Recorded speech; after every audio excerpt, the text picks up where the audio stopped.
Assalamualaikum warahmatullahi wabarakatuh. Selamat pagi semuanya. Bagaimana kabarnya hari ini? Mudah-mudahan semuanya dalam kondisi sehat, selalu dalam lindungan Allah, selalu dalam rahman rahimnya Allah Subhanahu wa taala. Oke, pada pertemuan kali ini kita akan mengenal puasa Ramadan. Apa itu sebenarnya puasa Ramadan? Ya, sering sekali kita dengar yang namanya puasa. Puasa sendiri sering disebut dengan saum yang berasal dari kata saumun. Sedangkan menurut istilah itu imsak yang artinya adalah menahan.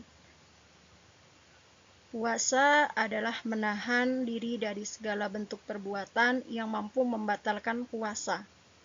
Dari terbit fajar sampai terbenam matahari.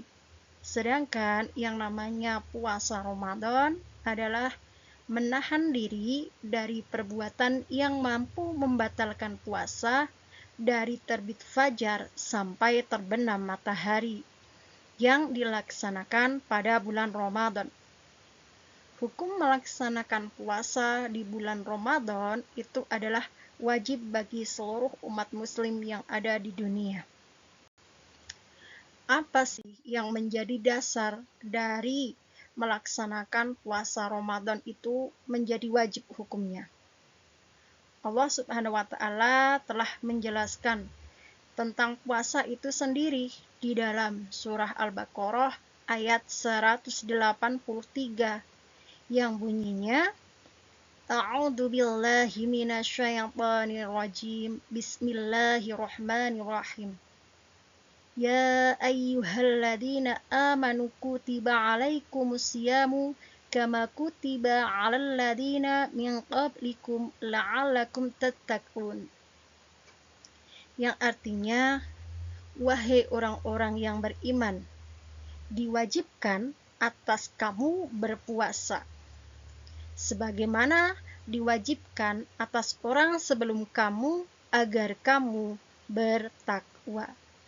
Jadi, melaksanakan puasa di bulan Ramadan itu adalah suatu bentuk ketakwaan kita terhadap Allah Subhanahu wa taala dan melupakan perkara yang wajib. Karena selain itu, dengan melaksanakan puasa di bulan Ramadan, kita sudah melaksanakan rukun Islam yang keempat, yaitu puasa itu sendiri. Kemudian syarat puasa bulan Ramadan itu ada syarat wajib dan syarat sahnya puasa. Syarat wajib itu sendiri terdiri dari 4. Yang pertama adalah balik. Balik itu sendiri adalah sudah dewasa, baik perempuan ataupun laki-laki. Yang kedua adalah berakal. Bagi seluruh umat muslim yang memiliki akal yang sehat, itu memiliki kewajiban untuk melaksanakan puasa di bulan Ramadan. Kemudian yang ketiga, mampu berpuasa atau sedang dalam keadaan tidak sakit. Yang keempat, beragama Islam. Itu wajib melaksanakan puasa di bulan Ramadan.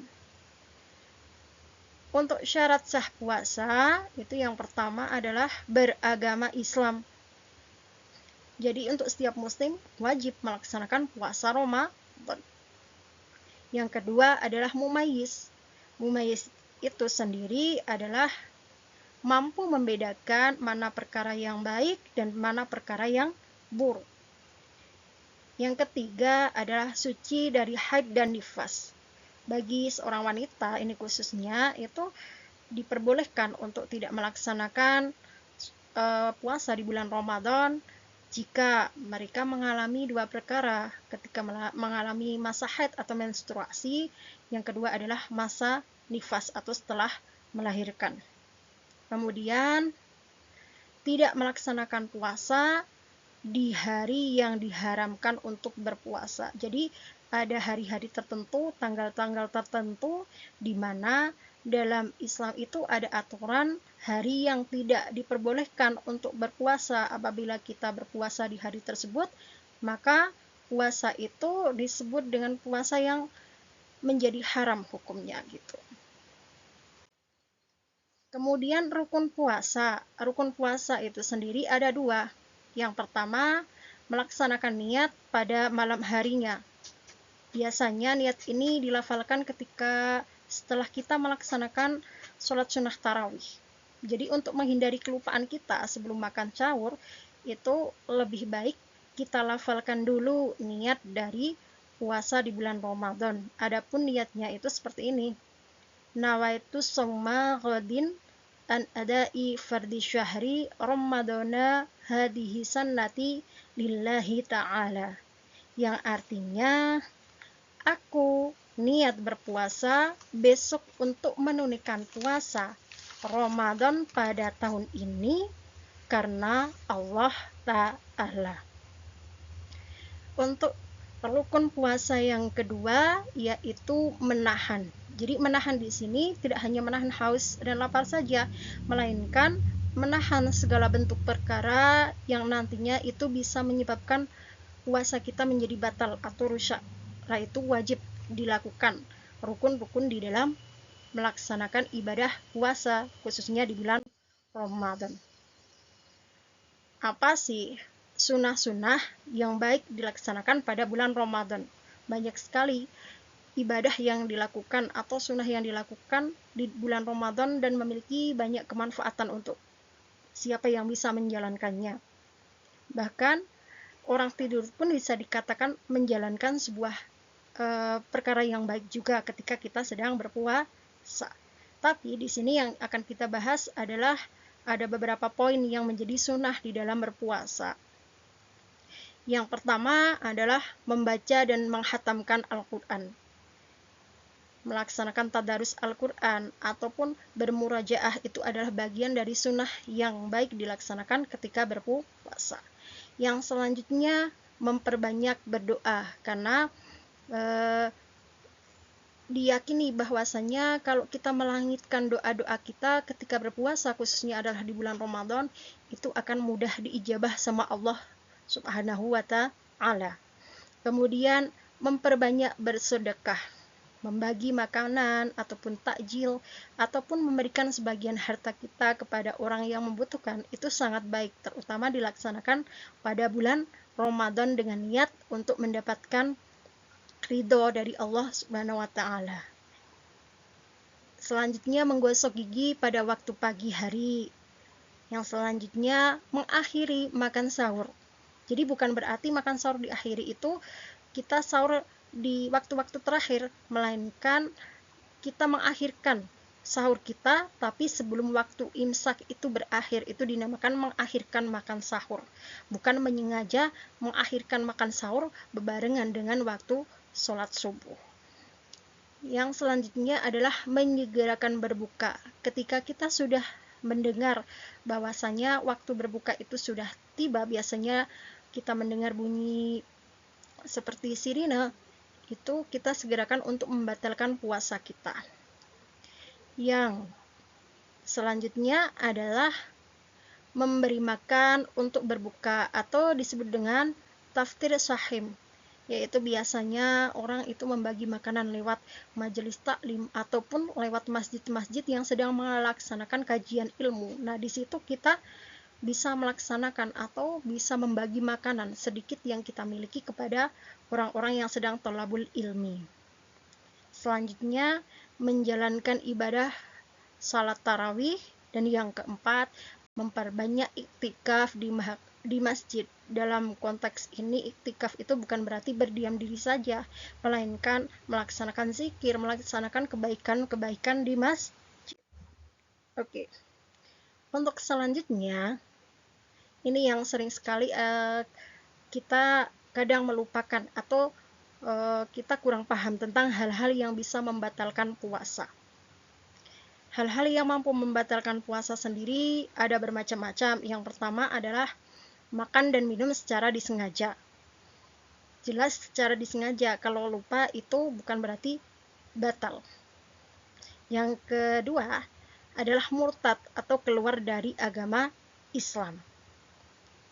Yang ketiga, muntah dengan cara disengaja. Dalam kondisi ini misalkan kita membuat makanan yang ada di dalam tubuh kita itu muntah keluar dari tubuh dengan cara disengaja. Yang keempat adalah keluar mani dengan sengaja bagi seorang laki-laki. Yang kelima, hilangnya akal atau gila. Itu menyebabkan puasanya itu batal. Yang keenam, keluar darah haid ataupun darah nifas. Itu biasanya terjadi pada seorang muslimah. Adapun orang-orang yang boleh meninggalkan puasa itu terdiri dari 4 golongan. Yang pertama adalah orang yang sedang bepergian jauh. Setidaknya bepergian di sini sekitar 81 km ataupun lebih, itu bisa meninggalkan puasa kalau memang kondisi fisiknya itu tidak bisa mendukung. Yang kedua adalah orang yang sakit dan tambah parah bila berpuasa. Kalau hanya sakit yang ringan itu bisa atau masih wajib melaksanakan puasa. Tapi kalau sakit di sini konteksnya itu sudah parah, itu boleh untuk tidak berpuasa ataupun mengganti di hari yang lain ketika dia sudah dalam kondisi yang sehat. Yang ketiga yaitu wanita yang hamil atau menyusui. Di sini bisa saja karena sebab-sebab tertentu wanita yang hamil atau menyusui itu bisa meninggalkan puasa, tapi meninggalkan di sini bukan berarti meninggalkan sepenuhnya, bisa saja dengan membayar fidyah ataupun mengganti di hari ketika beliau sudah tidak menyusui atau dalam kondisi sudah tidak hamil lagi. Yang keempat, orang tua yang tidak mampu berpuasa, di mana orang tua yang sudah tidak mampu melaksanakan berpuasa itu boleh meninggalkan puasa. Dengan cara menggantinya adalah dengan membayar fidyah atau memberikan makan kepada fakir miskin. Mengenai doa berbuka puasa, doanya seperti ini. Kebetulan mendekati bulan Ramadan ya, sambil kita mengingat doa berbuka puasa. Allahumma laka sumtu wa ala rizqika aftartu dhahabal dhama'u wa btalatil uluqu wa thabatal ajru insyaallah ta'ala. Ya, yang artinya seperti ini. Ya Allah, karenamu aku berpuasa, denganmu aku beriman, dan dengan rezekimu aku berbuka. Atas segala rahmatmu, wahai Allah yang maha pengasih lagi maha penyayang. Kemudian apakah puasa itu memiliki hikmah, kemanfaatan untuk orang yang melaksanakan puasa? Jelas, puasa memiliki banyak hikmah. Yang pertama yaitu menghapus dosa-dosa yang telah lalu. Yang kedua, meningkatkan kesabaran dan rasa syukur kepada Allah Subhanahu wa taala. Yang ketiga, meningkatkan ketakwaan kepada Allah Subhanahu wa taala. Yang keempat, meningkatkan kesehatan. Yang kelima, melatih diri dalam mengontrol emosi. Dan yang keenam, meningkatkan empati kita terhadap sesama, terutama mereka-mereka yang kurang dalam hal perekonomian ataupun hal-hal yang lainnya. Demikian pembahasan pada kali ini. Apakah ada pertanyaan? Kalau memang mungkin ada pertanyaan, nanti bisa disampaikan baik secara langsung ataupun bisa chat lewat email yang sudah Ibu bagikan. Untuk menambah pemahaman pada penjelasan hari ini, kalian bisa melaksanakan latihan soal yang Ibu sudah share linknya pada PPT hari ini. Demikian yang dapat Ibu sampaikan. Dari awal sampai akhir tentunya banyak kekurangan serta kekhilafan, maka dari itu saya mohon maaf yang sebesar-besarnya. Wallahul muwaffiq ila aqwamit thoriq. Wassalamualaikum warahmatullahi wabarakatuh.